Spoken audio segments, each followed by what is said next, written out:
Welcome to Happily Ever Aftermath, the podcast that explores the movies that influenced how we view love and romantic relationships. Yes, there will be spoilers. I'm your host, Diana Rodriguez-Gonard. And whatever happens, we'll get through it together, dead fish and all. We're talking about Crazy Rich Asians from 2018, and Steffi is here with me to talk about it. Hi! Hello! Great to be back. Oh, I'm so glad you're here with me right now. And thank you so much for basically letting me listen to your episode from your podcast about this episode, come and say, will you talk about this movie with me on my podcast? And then we're talking about it now, so thank you. Of course. It's been a while since I've last listened to that episode, so I don't really remember what I said, but hopefully I will bring the same kind of quality and insight to your podcast. Oh, I have no doubt about your insights because it's just, okay, first of all, this movie, confession of the first time I watched it was last night for the podcast. Oh, okay. And for me, it was just like, I've been meaning to watch this for a while. Right. And there's always something. So I love that there is a podcast and there is a person who I want to be accountable to, just holding my hand to make sure I do that. And it was amazing. Yes. I was overjoyed with it, but I want to get your takes first. Yeah, I remember the first time I saw this movie was back in 2018. When it came out. And I actually, well, I know this is like not going to make any difference to the listeners because this is a audio podcast, but I actually have the ticket stubs here. I'm showing. Yes! I have the original ticket stubs here because ever since I turned 20, I made it a point to save every single movie ticket stub that I ever get. So I have my Crazy Rich Asians ticket stubs. Love but it. Yeah, the first time I saw this movie was back in 2018, like opening weekend. I saw it on Thursday, like the matinee or like the evening whenever they like first come out. And then I saw that with my mom on a Thursday. And then we loved it so much, we went back on Sunday with my aunts this time.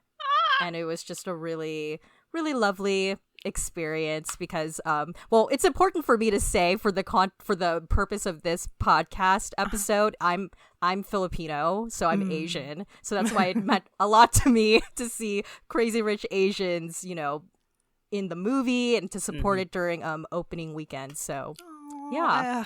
Dang it. I love doing the whole I want to support the things so they get made again.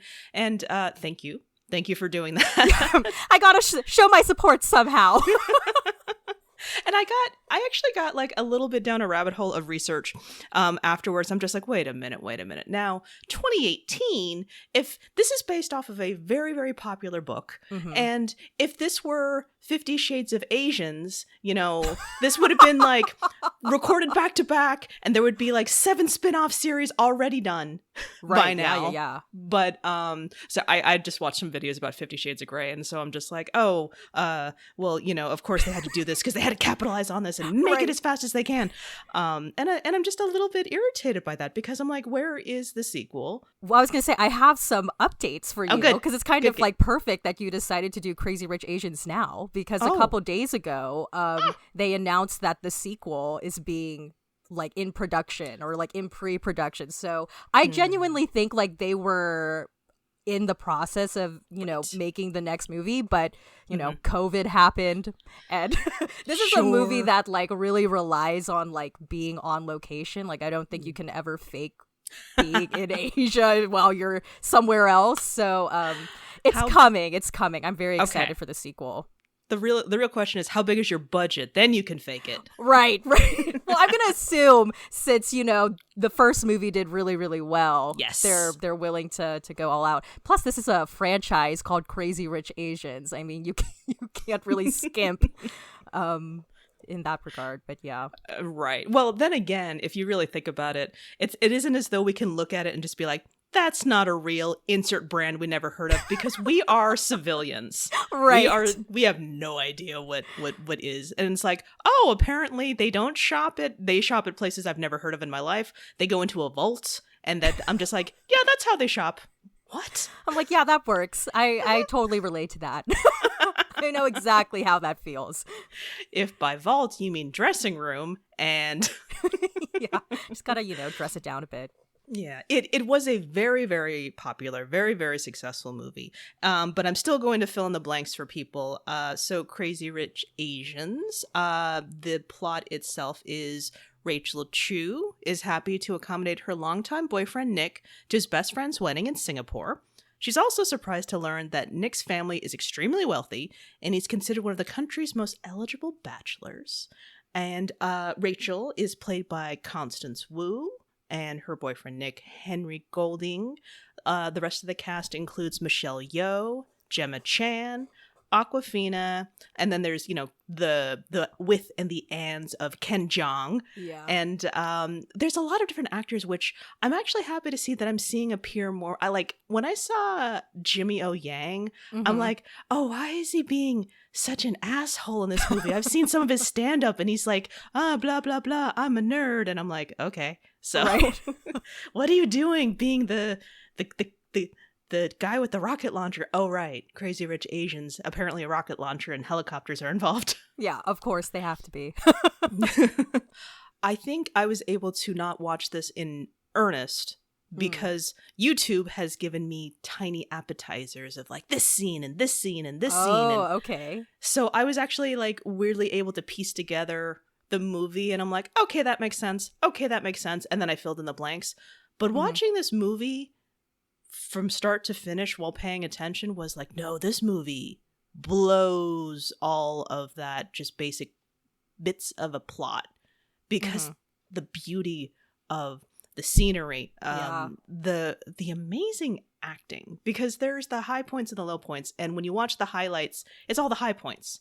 So the middle subtleties of everything is just amazing.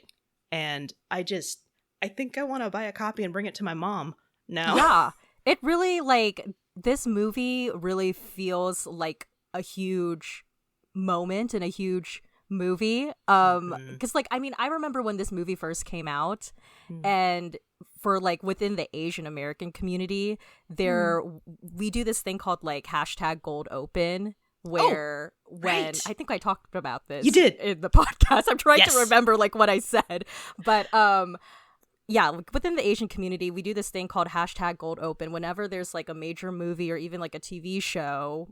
When during its opening weekend, we want to support and we want to show movie studios and networks that we like seeing Asian representation, and we do that by, spending our coin here and there to show up during opening weekend so that it can show box office number wise. But I really feel like putting all of that aside, I remember when the movie came out, it really did feel like such an important moment. And when you watch the movie too, it's like such an experience, like you said, right?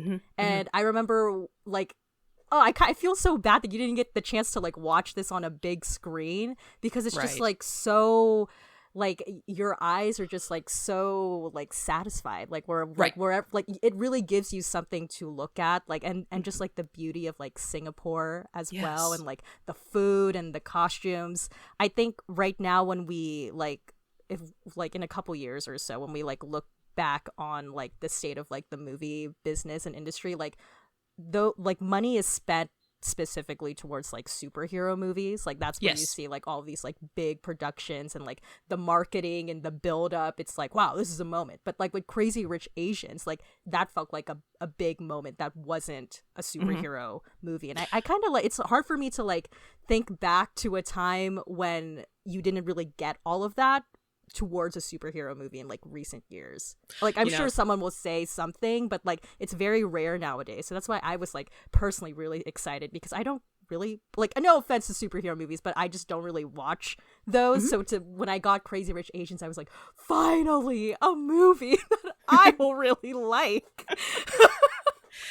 Well, you're right about the superhero movies part of it, because that's where all the money goes. Right. Because that is typically a return on investment. And, we have to put all the money into this because we know that it will catapult us into something else. Yeah. Whereas anything, it's either you're going to get $250 million or more, or you're going to get $4 million.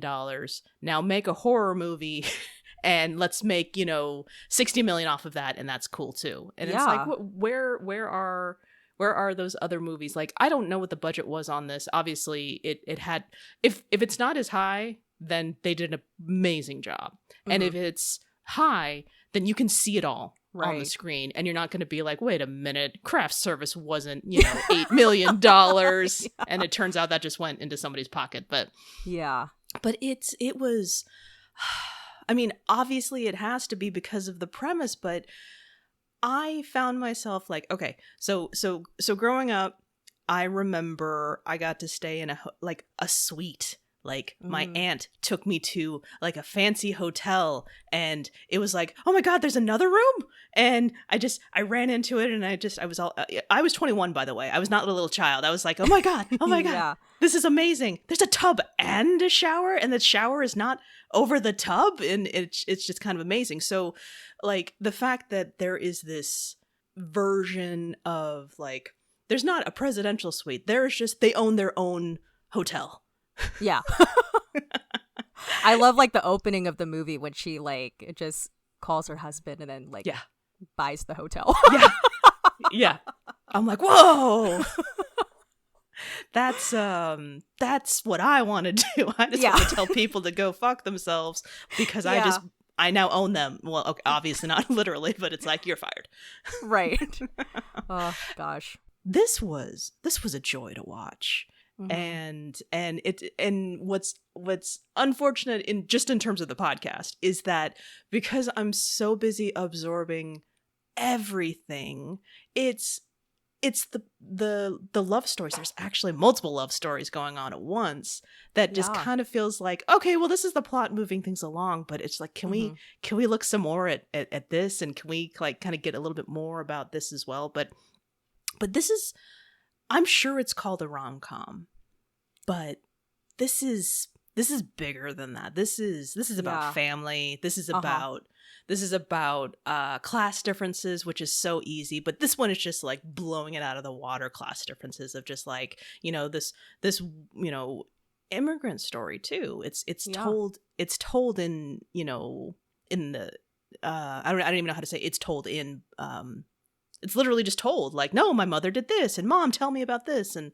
then the other side of it's just like, oh yeah, my parents, they're like all families, and it's true. You got the family you like and the family you don't like, but also you're so rich, shut up. Yeah. Yeah, it's hard to, because I mean, I know when this movie was coming out, they were marketing it as like a rom-com, and then even like the poster, it's like Henry Golding and Constance Wu like hugging and looking at each other. But then when you actually watch the thing, you're like, whoa, there's a lot of stuff going on here. It kind of makes sense why it deserves like its own sort of like Crazy Rich Asians universe, because it's so hard to like whittle it down to just one story when there's a lot going on there. Oh, yeah, exactly. And I did do a little bit of article reading afterwards with what the books were about. Yeah. So unfortunately, well, books do not equal movie, and that means I can still have my own version of, you know, what happens next when we get there. But it's just, this is how the story goes. You have all these different couples doing their own things. It's so easy to get wrapped up in the couple getting married. So the catalyst of this is that there's a wedding, and it is Nick's best friend, and also his he's the best man. Right. And so he's getting married, and it's just so nice to see them, the couple, meeting them at the airport, saying hello, talking about everything, and they went out to this place. And I love that they knew, like, no, this is the place that has the best, you know, this type of cuisine and this, and they all just kind of brought it all together and put it down. And you hear a casual comment saying just like, it's the only place where street vendors have Michelin stars. And I'm like, huh. I mean, I know the premise of this, but to hear that, you know what's like, really funny about that line is, so I don't know if you know this, but Henry Golding, before he like got into acting, like this was his first movie. Wow. Yeah. Like if you like read about Henry Golding's life, it's like kind of ridiculous. It's like he just keeps falling into these like like things where you're like, oh my God, like really? But then you look at him and you're like, of course. But before he got into Crazy Rich Asians, he was a travel host for the longest Okay. time. So that's Okay. why like when he has like those couple of lines there where he's like explaining the locale and the food, it's like, oh, there. I mean, like obviously I'm sure that was written in the script, but it's like I feel like he's really channeling his inner travel host, and like the way he says it too, you're like, yeah, okay, let me Right. take some notes on this. But You know, that makes so much sense. I think I read that where just like a travel host since this, like 2014. And I'm just like, good for him. And now he's just like, oh, that was his first role. Good for him. And now he's in all these other movies. Good for him. Yeah. And if I may do a little spoiler towards the end quickly, when he is trying to do the apologies to her on the plane as she's trying to go back home, I'm like, you're trying to do this thing while people are trying to get their luggage in, and you're just like, I just need 5 minutes to talk to her. And I'm like, if you weren't that attractive, you wouldn't be getting your 5 minutes with everyone being patient with you right now. Yeah. It's the accent. Henry Golding. I've been on a plane. No one likes anyone ever, but if you're attractive, I guess you can have 2 minutes. Right. But I also want to give a little bit of a shout out of they did not make absolute villains out of Michelle Yeoh and the families. Now, of course, there are the absolute villains referenced to with the dead fish quote that I did in the beginning with seriously, they put a dead fish in Rachel's bed and called her a gold digging bitch. I mean, I know, like, because when you send me, like, the questions ahead of the podcast, like, about, like, the relationship, so it had been a while since I watched Crazy Rich Asians, so I literally watched it before getting on this podcast with you, and, like, as I was watching it, like, I already felt this, like, with every rewatch, but I'm just like, Nick, dude, like, literally, you could have not given Rachel a heads up, like, yeah, I have an ex and her name is Amanda and she's kind of so, like, heads up, like, he literally told her, like, nothing. Yeah. I'm just like, oh my god, Nicholas, come on. That's just I don't even know where to begin, like, just with that, so I won't, and I'll just say, like, blech on all of them. Yeah. Oh, just good gosh. I mean, that much energy, really. That much energy to just, try to humiliate another person. So, but I hate to comment that it was the fact that she got through that just kind of solidified their relationship. Not with much help with Nick, though. Like it was, I believe his name was Colin, his best friend, who said at the wedding, "You've got to fight her." Yeah. That was amazing, and again, once again, solidifying, here are the people who, despite the fact that they are worth billions, they're just like, oh, we like her so much because we love you. But they also are realistic where it's just like, are you ready? I love that you're happy. Are you ready for her to have to face this because you are untouchable? She is not. And, yeah. I feel like everyone, for the most part, was kind of realistic, but Nick was not. And I don't know if I was like, Nick, have you been away from home for too long? Like, you know your own family. Like, you should have at least given her, like, a bit of a heads up, aside from saying, like, yeah, my cousin is this, and my cousin is that. And you remember Astrid? You like her, blah, blah, blah. Like, you like, I mean, you didn't even really tell her about his mom. I was just like, oh my gosh, he really just, like, threw her to the wolves. Yeah. Yes, and again, I love that the wolves were like, very crafty. They weren't just like rah, rah, rah, rah, rah. Instead, they were just kind of like circling her. Yeah, they were conniving wolves. They were amazingly conniving wolves, and there was still a bit of just like not full on, but because again, when you have the absolute villains, you have Nick's mom, who is of course her own version of a villain, but when you see her up against her mother-in-law, and you think, but wouldn't that be enough for you to say, oh, I understand? But there probably is a certain amount of jealousy as well, where it's just like, oh, you think you get to do that? I didn't get to do that, so what makes you think you get to do that? Have your life, have your career. I know what family is all about. And when I think about like my own family, I'm just like, my parents let me do whatever I want, but I think I still like had it ingrained in me somewhere, I don't want to disappoint them.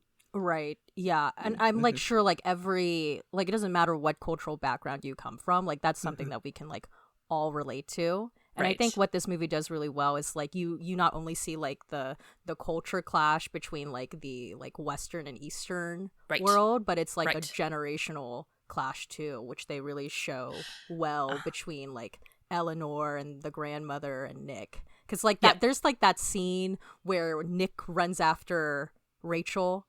And then the grandma's like first like really upset, and then the mom's like Nick, and then like the grandma turns to Michelle Yeoh's character and is like, it's your fault, you let him go away. You're just like, oh my gosh, it's so much pain traveling through all of that generational trauma. Right.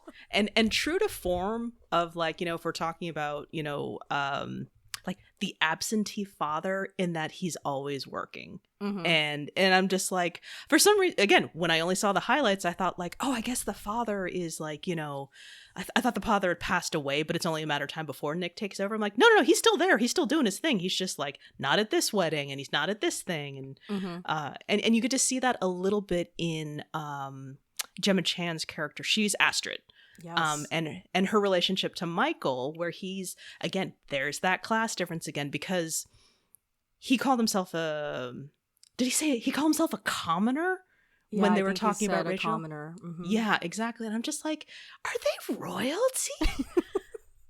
But there was royalty at the wedding, so no, they're not, but they are. But I always used to think about this at times when I realized that there was a difference. Like, I remember when I was younger, I'm just like, I don't want to be rich. I want to be East Coast rich, because there's a difference. There's like old money, which is funny because in the United States, old money is just like not that old at all compared to, you know, the rest of the world.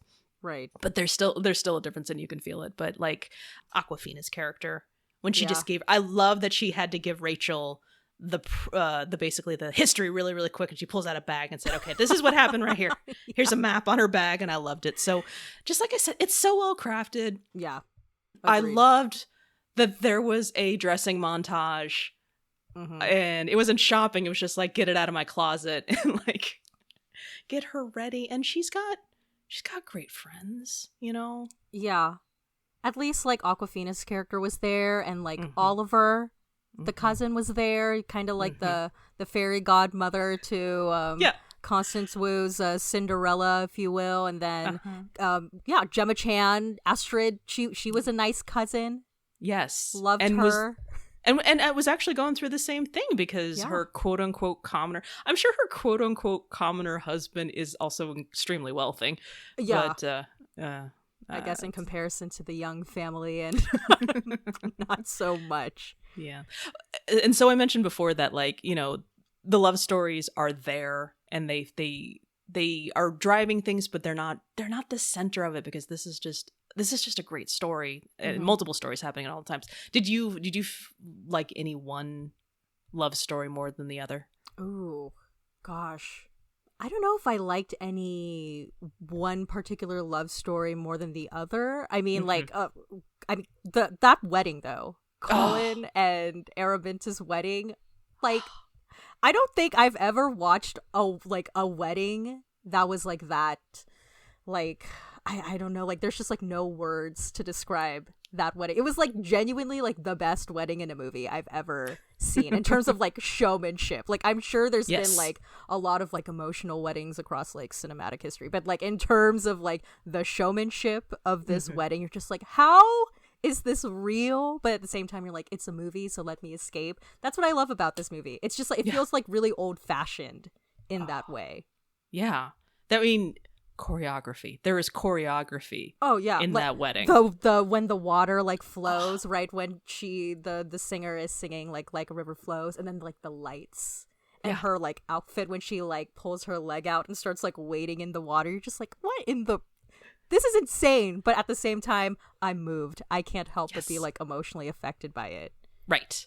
And even better that even when it happened beforehand, you had some of the aunties just be like, $40 million for a wedding, that's we're Methodists. 20. You need to stop at 20. And I'm like, woo! Yeah. They have a budget. Yeah. A budget. A budget of, a budget of, no, let's not be extravagant here, people. Yeah. Really? Oh my God. You so just had a good. princess walk by. Oh, so good. Oh, fantastic. Okay. So, for the purposes of our podcast, we're in an interesting spot here because we've got Nick and Rachel, and they're an established couple, which is amazing. Yeah. But they've hit a really pivotal point in their relationship, and it just happens to be a trip in a family type of situation that is giving us this story. So, do you think that they were in love before this movie started? I think they were, but I don't think it was tested in the way that it has been by the time we meet them in this movie. Like I feel like they didn't really have any like high stakes obstacle in their relationship in New York. Because in New York, like you could kind of like their lives were sort of like in this like honeymoon bubble. Yes. But then when they go back to Singapore, it's like the real world, even though they're like in this like fantasy rich land or whatever, that's when the real world and like family and, pressure and obligation and all of that like comes into play. Right. And that's when the relationship is really tested. Sure. Let's see. Oh, okay. No, that's fantastic. I agree with you. And at the same time, I'm just like, you're right. The question is just like, how in love were they? Because he comes home and he, shows Colin the ring. I'm just like, oh, I'm going to ask her to marry me. And my thoughts on that were like, oh, this is kind of amazing. But I suppose my follow-up question to that is, how much did their love expand after this experience? Ooh. Yeah, that's I would hope that after this incident, there is like, they're gonna learn to communicate better. Yeah. Like, I loved that scene when Rachel, after the bachelorette trip, she's like sitting on the couch and she's telling Nick, like, you didn't tell me this and you didn't tell me that. I'm like, yeah, Rachel. I feel like I just keep hammering in on Nick. But, like, seriously, like, how did you not tell her any of this? At least, like, on the plane ride, giving her more substantial facts so that she knew what she was walking into when she got there.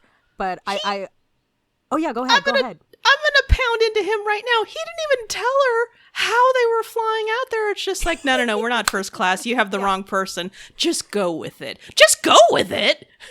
Yeah. Tell her that. At what point are you really going, like, you're really going to tell her when you're sitting in first class up in the sky heading to Singapore, like, so this is, and he didn't even really tell her anything when when they were in the plane. So I really enjoyed that scene when Rachel was, kind of getting mad at him. But I think all of the events in this story forced them to communicate. Yep. Which perhaps they thought they were communicating before, but like maybe they really weren't. Is it ever mentioned what he's a professor too, right? I honestly don't know. I don't think they ever mention in the movie like what he does, which is why like for me, just like objectively as a viewer, it was kind of hard for me to like emotionally connect with his character because he definitely felt more of like, I don't know, just like functioning to move Rachel's storyline forward, even though it does eventually lead to their engagement. Like for me, I found like the women in the movie to be way more compelling than the men. Yes. Like Rachel, the mom, and the cousin, Astrid, which I really, really loved. Because I feel like usually, like, it tends to not be that way, or historically it has not been that way. So it was nice for the women to kind of like be at the forefront of this story. But absolutely. And I love that Constance Wu got top billing. Yeah, I mean, she deserves it. Yes, absolutely. Even though it's very easy to have things be distracting with the fact that you have Michelle Yeoh and Awkwafina and Ken Jeong and Henry Golding and everyone but I think that's what makes it just compelling, because if it fell on the shoulders of her, she's our representation of just like what is happening right now. Right. Yeah, she's definitely like our way into the world. Exactly. More or less. And plus, like, as like Americans, we're we're gonna relate to her the most. Right. So right. And I would be not me if I didn't point out the whole, like, this is so Pride and Prejudice. You get, the proposal and the happily ever after, and you get a generic, she has been accepted, but it's not without its own it's not happily ever after, because there's still so many conflicts that are coming to play. Oh yeah. Like, there's like tension there. Like, even at the end when she gets on, I forget what they call that building, but like on the ship. Oh, I don't know. We're commoners. Yeah, because it was funny though, because like before, like a couple months before this movie came out, I went to Singapore for the first time. So like I've like been, like, you could actually go to the top of that ship. I forget what it's called, but like, whoa, yeah. And then like even the place where they have the reception after the wedding, it's called, I believe it's called like Gardens at the Bay. Like, that's a real place you can go to. Amazing. Yeah. But anywho, travel break for Singapore here. But yeah, in that final scene, it's interesting when she like comes in and like everyone's like celebrating, and then they like shoot to Michelle Yeoh, like the mom just kind of like sitting. And kind of like just like looking at her, and then she just like walks away. You're like, right, the story is not over. Absolutely not. It's not. No. But I mean, that's just how it's not. And it's also not a I won, because I mean, she's a professor of game theory, and so you get to see her, and she knows how to do that, and that's a pivotal part of the movie in the end, where she quote unquote folded a winning hand in order for her to win, overall. She won in life, but did she? But, yeah. There's a lot that comes with marrying into that family. Absolutely. And even, and that's just step one, marrying into the family, and then marrying into the expectations of the family that have nothing to do with the family itself, but all of the outside looking in expectations. So right, and that's kind of like represented too in like Michelle Yeoh's character, because that, I mean, may not be her exact future in like 30-40 years down the line, but like you could see the toll that took on that character. Right My heart breaks for her, but I feel her. I feel what created that sternness in her, but at the same time I'm just like, come out. Because eventually you're setting everything up for your son, but what about you? Right. And I know you want to pretend that you're doing it for you, but what about you? Dang it. And there's that like cultural aspect too, where like, like Michelle Yeoh's character like always says this like throughout the entire movie, like, oh, like Americans, they're more of like obviously like an individualistic culture. They're encouraged to like pursue one's passions and to think for the self, whereas when you go east in Asian culture, it's very much like the family first. So like that has its own it plays into that dynamic too. Right. So what's kind of fun about that is that whenever I heard that growing up, well, what are you passionate about? And I'm like, I'm passionate about paying my bills on time. And so it was interesting that I kind of got that from my dad. And so my dad is Italian and Polish, and my mom is Guamanian. So there's kind of like an interesting pull. So I sometimes I wonder how much of it is the Catholic, because my parents were both Catholic, so that's they had that going for them as well. So there's kind of a duty, and then there's like, because my dad. He was like, I was never, it was never about that. It was about paying for my family, because that's where he wanted to be. So the job was the means to provide for this so he could spend more time here. And so I feel that. And I love that it comes across cultures in certain ways. Whereas like, we grew up in California the whole time, and I'm just like, but the passions, Dad, I don't know what I'm passionate about. And he's like, yeah. Mom, what about you? My mom found her passion, which was really, really nice. So it was nice to see it. I just didn't occur to me until afterwards. Turns out her passion was working for the church, and I'm like, I don't get it. So so it didn't occur to me until afterwards. Like, oh, she did pursue her passion. That's amazing. Yeah, I'm not doing that. So we're all different people. Yeah. I keep having to remind myself that. Yeah.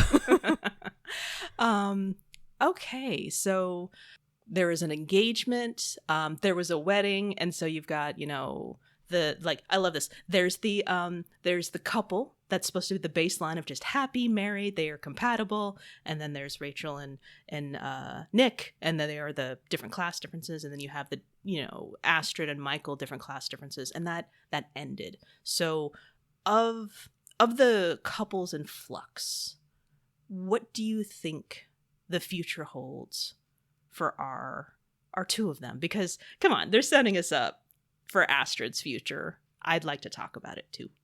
Yeah. Well, I mean, that's supposedly what because I think the second book is about like her. Aww. And Harry Shum Jr.'s character, who like we see briefly at the end. Right. I think his name is Charlie. Okay. If I remember I think that's right. correctly. Yeah, so that second movie is going to be all about them. And hopefully he will not cheat on her. Oh, God. But at least we got that great Gemma scene where at the very end when she like confronts the husband. Yep. Oh, my God. So good. Love that scene. Yes, me too. And once again, I'm trying to process, how do you cheat on Astrid? I will never understand. Doesn't make any sense. There will always be something where it's just like, are you not paying attention? Are you not paying attention? Yeah.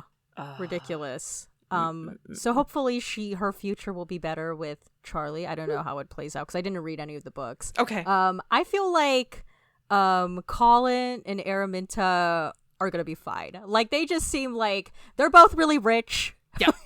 They're both very happy being rich. So yep. I think they're okay. They will be fine.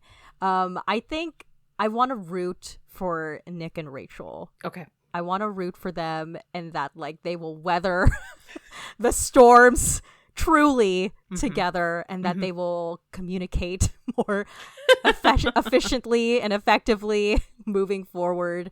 I root for them. I really do. And I hope like Nicholas learned his lesson and to tell Rachel everything. Even if you don't think it's that important, just tell her. Maybe it is important. I think there's going to be a lot of focus on getting Nick to grow because obviously he's lived a very charmed life as a very, very wealthy person, but there's very much to say about the women around him making life easier for him. And that's instinctual. It occurred to me that's just kind of how we're socialized. Yeah. So I think Rachel will be the one to challenge that. And the funny thing is that I can see Nick going along with it very easily. Just be like, yeah, you're right. I'm going to try harder now for you.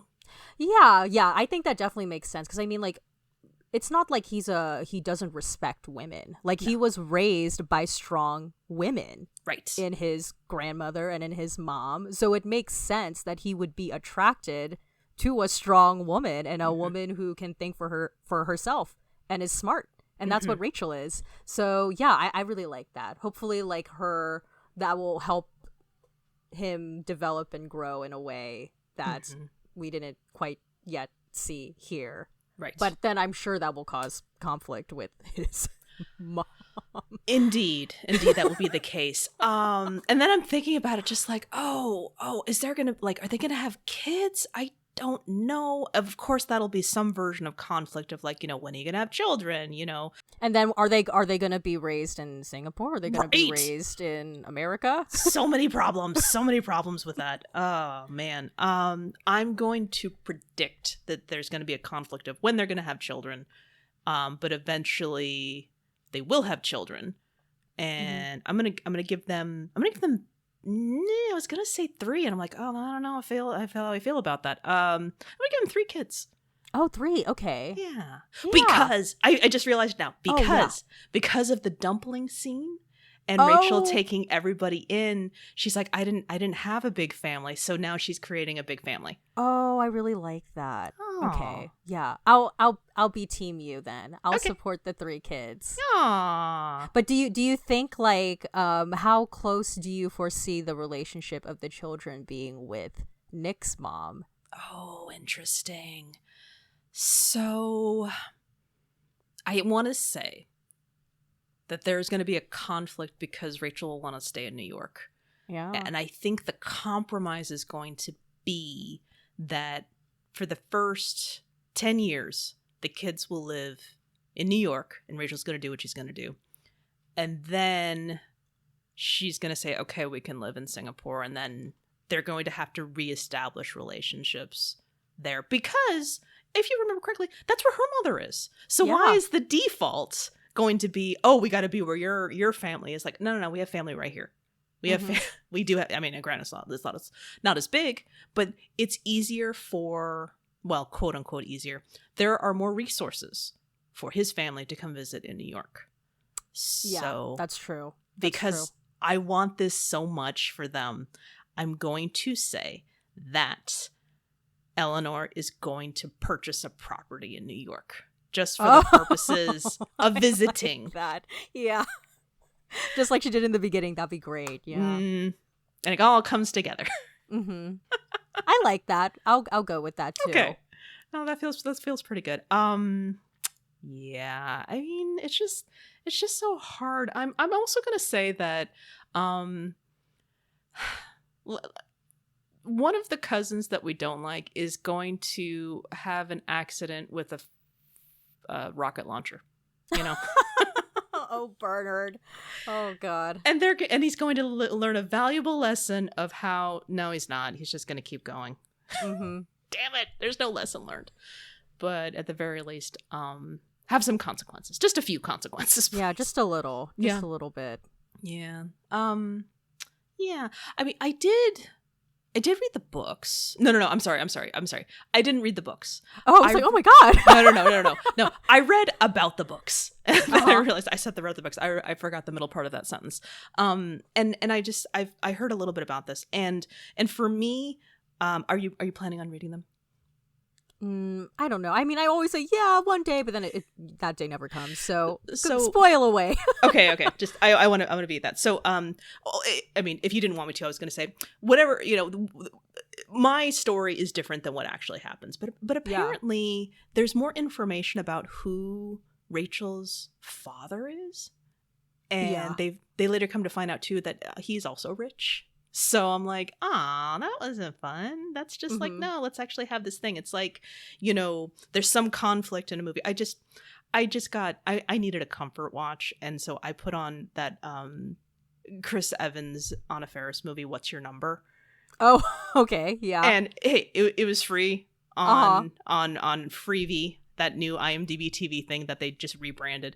And I'm just like, oh, okay. And I spoiler for this movie, by the way, though. And I was not happy that her big conflict was, oh, I'm trying to not sleep more than 20 guys. And so, you know, the whole big conflict is that, you know, she falls in love with Chris Evans and he's number 21 and she learns a lesson. Yay, it doesn't matter because it's who you want to be and who you want to be with. Right. And ultimately, one of the guys just like, yeah, we never had sex. And she's like, you're my number 20. You're my number 20. I'm just like, oh no, why would you take away that lesson at all? So I don't like that. It's just like, oh, it turns out her father was rich. Why would you take that away from her? Now she's acceptable.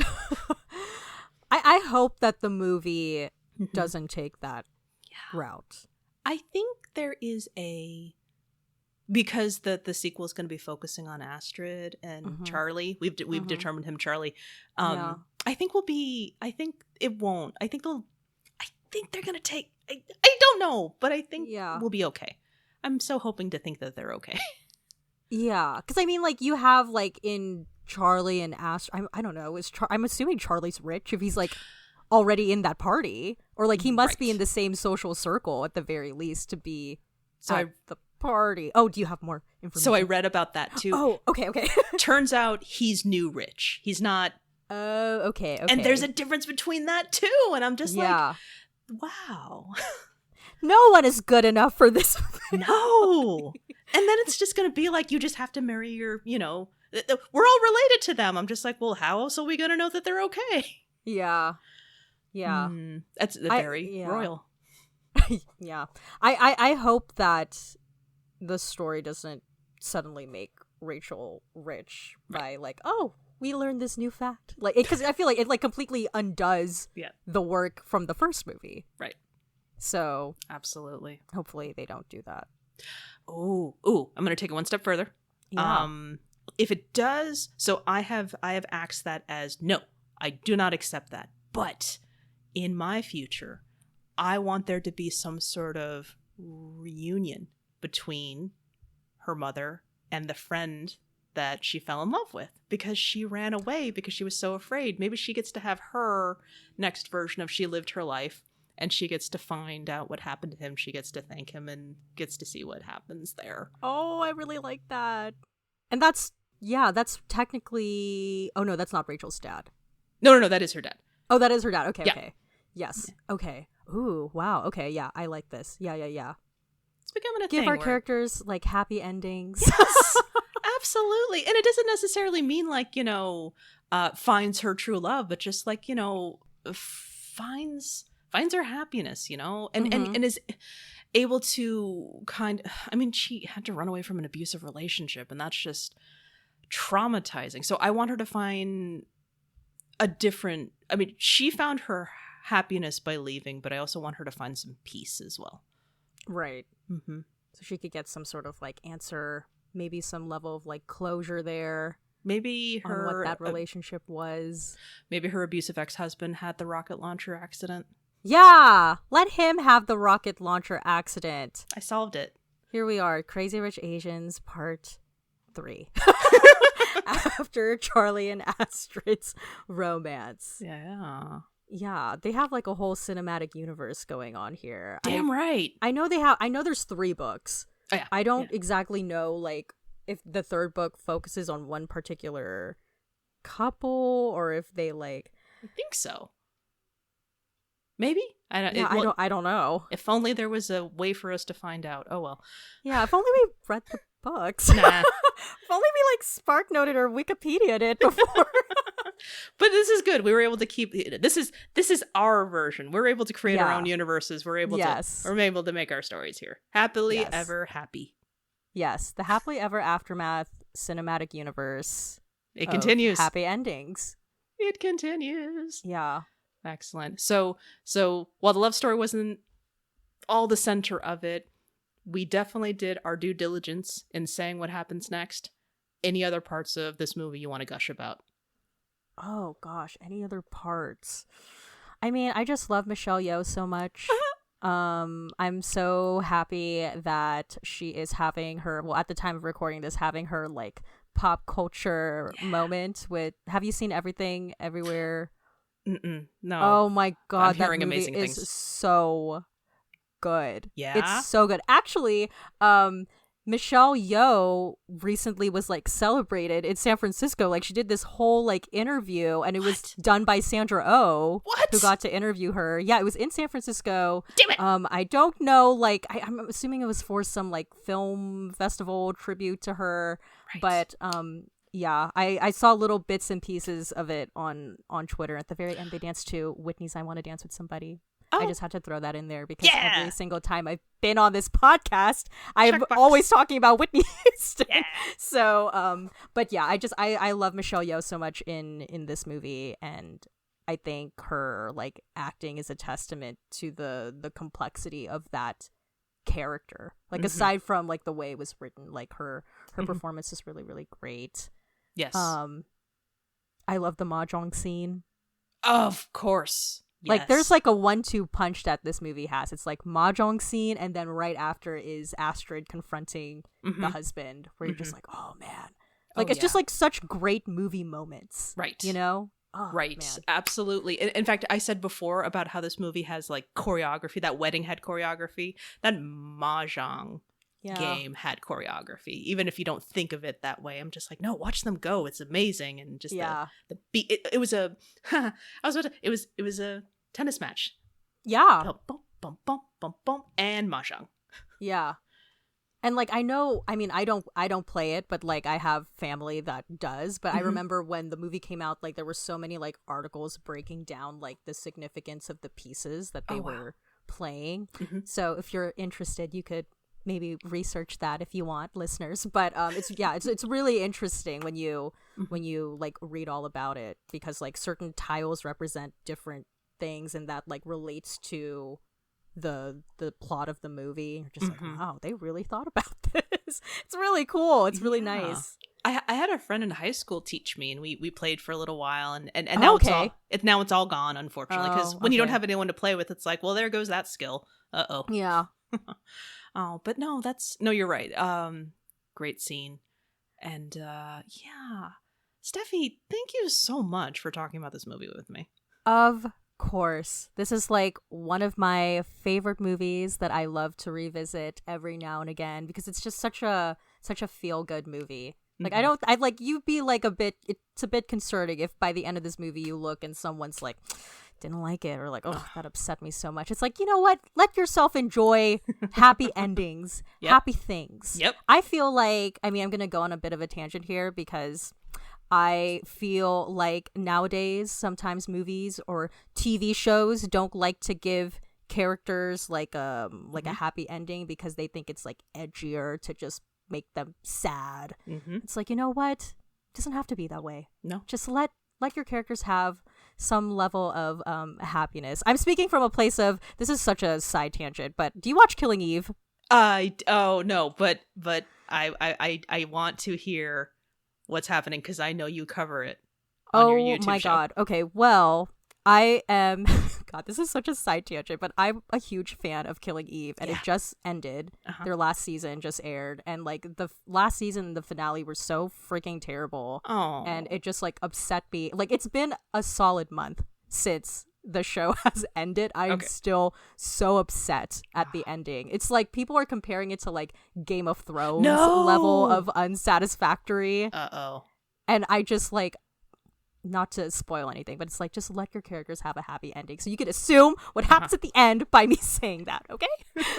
So I'm just really happy that when I watched Crazy Rich Asians, there was some semblance of like, you know, happiness there. Oh, sure. It just, no, you're right. People creating TV shows and movies are doubling down on the whole, like, well, this is gritty, so it's got to be realistic. I'm like, I mean, everyone's ending is death, so like, obviously no one is, I mean, just you don't have to do this to us, you know? Can we please have something, you know? Like, the world is in a really bad place right now. Can't we have our stories where our characters have some level of like, things are gonna be okay? Yeah, they don't need to be like perfect, but things are gonna be okay. Right. That's what we want, and that's what this movie gave us. Right. And also, this movie gave us something where the problem was he's got too much money. No, that's not true. Yeah. It was definitely more complex than that. Definitely a relatable problem.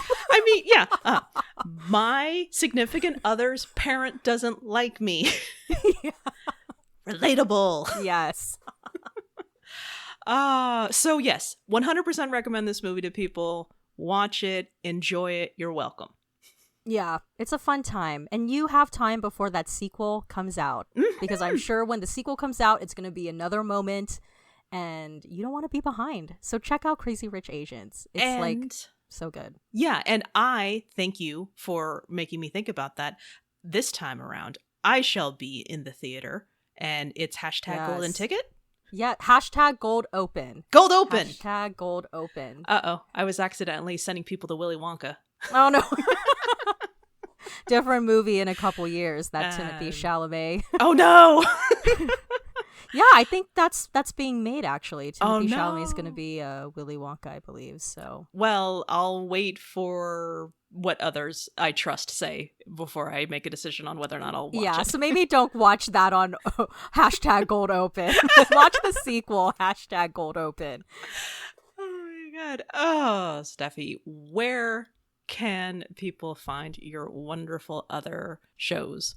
Yeah, so I'm on YouTube. That's In My Humble Opinion. If you want to hear all about my opinions on Killing Eve, since I mentioned it, you can watch there and see just the slow descent, but yeah, in my humble opinion on YouTube, and then I also have a podcast called Diva Dailies, and we talked about Crazy Rich Asians there as well. So yes, thank you so much for having me once again. Oh, wonderful as always having you. So you can reach this podcast. We're on Twitter and Instagram at HEAMCast, HEAMCAST. We're on Facebook at Happily Ever Aftermath. And if you want to talk more about Crazy Rich Asians in long form, you can email us at contact@heamcast.com. Alrighty, so until next time, may your aftermath be happy.